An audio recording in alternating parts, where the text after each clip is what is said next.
What's going on, moviegoers? So if you're new to the channel, my name is Christian and welcome to C-Roll Productions. Alright, you guys, in this video I'm going to give you guys my ranking of the Spider-Man films. The ranking of what Spider-Man has able to do on the big screen within the past fucking 18 years. And yes, Venom will be on this list because that is technically considered to me a Spider-Man film because he is in the Spider-Man universe. That's just me. But we've had some really good, not good, great Spider-Man movies. Movies that I love. Movies that I appreciate. When I talk Spider-Man, Spider-Man is the first superhero I fell in love with. If it wasn't for Spider-Man, I probably wouldn't have gotten the comic books. So Spider-Man is definitely my all-time favorite superhero. And I love his stories. They're so unique. They're so refreshing. Especially, excuse me, especially when you bring in, fresh stories in like a Miles Morales, different Spider-Man universes. It gets crazy. But yeah, how many movies? We've had 8 Spider-Man movies thus far. It's in the past 18 years. 8 of them. 8. Oh. Number 8. The Amazing Spider-Man 2 is number 8 on my list. Didn't really enjoy this film. Focused way too much on the goddamn love story. Didn't give a shit. Didn't care. Didn't really care for that shit. I feel like it was so consistent throughout the entire film. It was just so repetitive, and I was like, ugh, I'm over it. I'm done. Amazing Spider-Man definitely has some cool scenes, though. I will have to say, when he first fights Electro, and he saves the people, and he, whips, and then, he was, doing a backflip. Definitely has some cool scenes, I will have to say, for Amazing Spider-Man 2. Number 7, you have Spider-Man 3. Spider-Man 3 had so much potential, but so many things just went wrong. So many things went wrong with that movie. Trying to rush things in, with Venom and Sandman. They should have stuck to one villain, just one. One villain in a movie. There's no need to throw in so many villains like that, especially when you're talking about villains like Venom.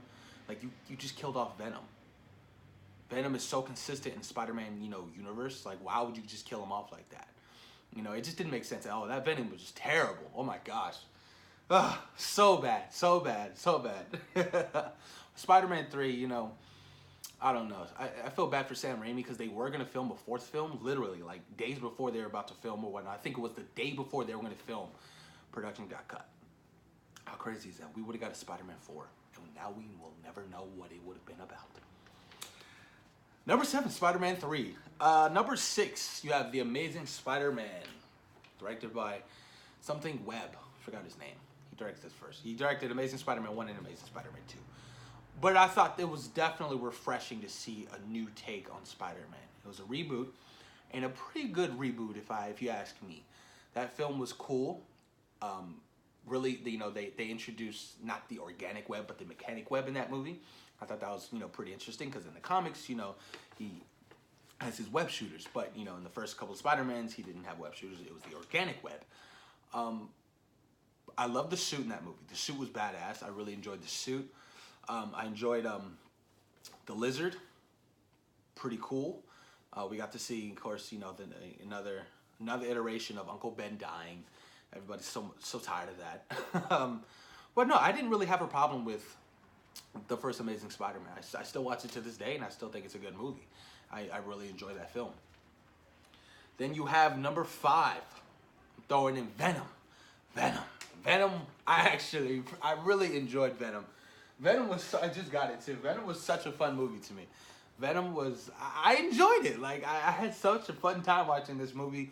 Tom Hardy's performance as Eddie Brock and juggling him and Venom did such a good job. The whole duo between those two characters were pretty funny, if you ask me. But yeah, Venom would definitely be on this list. At number 5. I can't wait for the sequel. They really nailed the look of Venom in this movie. He was badass. He was huge. Now I just need that white symbol on his chest and his web shooters, coming out of right here.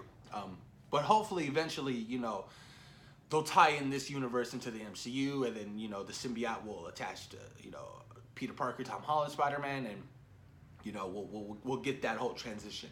But, I enjoyed Venom. Venom was a lot of fun. It felt like an old school retro superhero movie. It didn't have any tie-ins or connections to any other superhero movie. or any other universe, but I enjoyed it. I really had a great time with Venom. So Venom sits at number 5.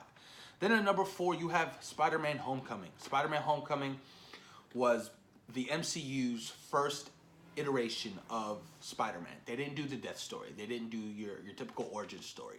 They introduced Spider-Man into Civil War, and you got the gist of who he is. And, you know, Spider-Man Homecoming really nailed that aspect of a teenager Spider-Man. They really, really nailed that down. And him trying to juggle with being, you know, being a teenager and being Spider-Man, trying to find out what his responsibilities truly are. Michael Keaton as the Vulture was dope as fuck. Michael Keaton, I need you back. He was amazing as the Vulture. And then, of course, you know, we had the old Tony Stark, Iron Man in the film. We had Happy Hogan. You know, that's the, you know, the whole tie-in into the MCU, things like that, you know, Marvel really wanted to do.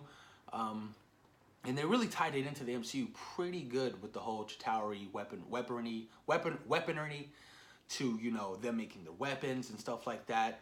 The first Avengers movie. But yeah, man, Spider-Man Homecoming definitely sits on number 4 spot for me. I just think, you know, in the future, I want Tom Holland's Spider-Man to be a little bit more like a scientist. Develop his own weapons and suits. Don't rely on Tony Stark as much, because I hate that shit. That's not the Spider-Man I grew up, you know, reading about. Hey, Tony, I need a new suit. Let me get a new suit, please. Nah, man, get your ass in the lab with Doc Ock and start making your stuff. That's what I want to see in the future from Tom Holland's Spider-Man. Number 3, you have Spider-Man 2. Now, these top 3 Spider-Man movies, I will have to say, I fucking loved. Loved them. Number 3, Spider-Man 2. Spider-Man 2 was such a good fucking film. I love that film. Doc Ock in that movie, the whole train sequence, the whole storyline to Peter losing his powers and trying to juggle, you know, his relationship with Mary Jane. They didn't really heavily focus on that, but, you know, and then telling Aunt May that, oh my God, such a good movie. Such a good movie. When he told Aunt May that, you know, he was the cause of Uncle Ben's death, oh God, that was such a scene for me. Such a scene. Tobey Maguire's Spider-Man will always, always be my favorite Spider-Man. I grew up with that shit. That was my first introduction into Spider-Man. And he will always be my favorite Spider-Man. But yeah, dude, Spider-Man 2 was such a good film. And from start to finish, like I said, Doc Ock is one of the greatest, you know, Marvel villains out there. That to be live screen, he was badass. The fight scenes in this movie were great. Spider-Man 2, number 3. Number 2, you have Spider-Man, the original Spider-Man, to really kick off what Spider-Man will be about in live action. Definitely sits at number 2. Spider-Man was the film as a kid, my first comic book movie I saw in theaters that I can remember falling in love with. That was the film that solidified me being a fucking nerd. That film solidified so many things for me being in love with the comic book geeky culture. I still to this day, I remember me as a kid literally having the movie on VHS, watching it over and over and over and over, having the toys and playing with the toys while watching that movie. It was such a good movie to me, and I still love that film. That film will always have always will have a special place in my heart. Always. Spider-Man, Green Goblin, amazing. I love William Dafoe. I still want him to be in the whole, you know, Marvel Cinematic Universe. I would love to see him come back as somebody. J. Jonah Jameson, nailed it, spot on, perfect, amazing. Yeah, Spider-Man number 2. And number 1, Spider-Man Into the Spider-Verse that just dropped this year, and that movie was fantastic. Woo! Miles Morales, our first iteration of Miles Morales onto the big screen, and Sony Pictures nailed it in the perfect way. It was so good. The animation, the storyline, all the Spider-Man, the whole Spider-Man universe, you know, with multiple dimensions was great. Everybody. I love all the voice actors. I loved, like, the Kingpin. Kingpin was a great villain in that movie. Oh my God, you guys. The whole Miles Morales story with him and his uncle and his dad. So many moments where I teared up. You know, it was just great. And it's so funny because I barely just got into Miles Morales this year. You know, I started reading his comics. You know, I read, you know, volume 1 and 2, and I was so bought into Miles Morales. I was like, well, I eventually would love to see this guy into the big screen. And we got him into Spider-Man to the Spider-Verse, and he was fantastic. You know, the whole him being a teenager, it was so great to see. Like, it was fantastic. That movie did so many things, and representation is something I stress that is extremely important for the youth community. Not even the youth community. I'm 27 years old, and I still think representation for me means a lot to me when I watch movies. You get what I'm saying? Like, it's still very impactful. And what Spider-Man Into the Spider-Verse did, and it's just knocking it out of the park critically. Rotten Tomatoes, I think it's sitting, at 97%. Who would have thought Sony Animations would have put out the greatest comic book movie of the year to me? Past Black Panther Infinity War, to me. Who would have thought, right? Craziness, just craziness.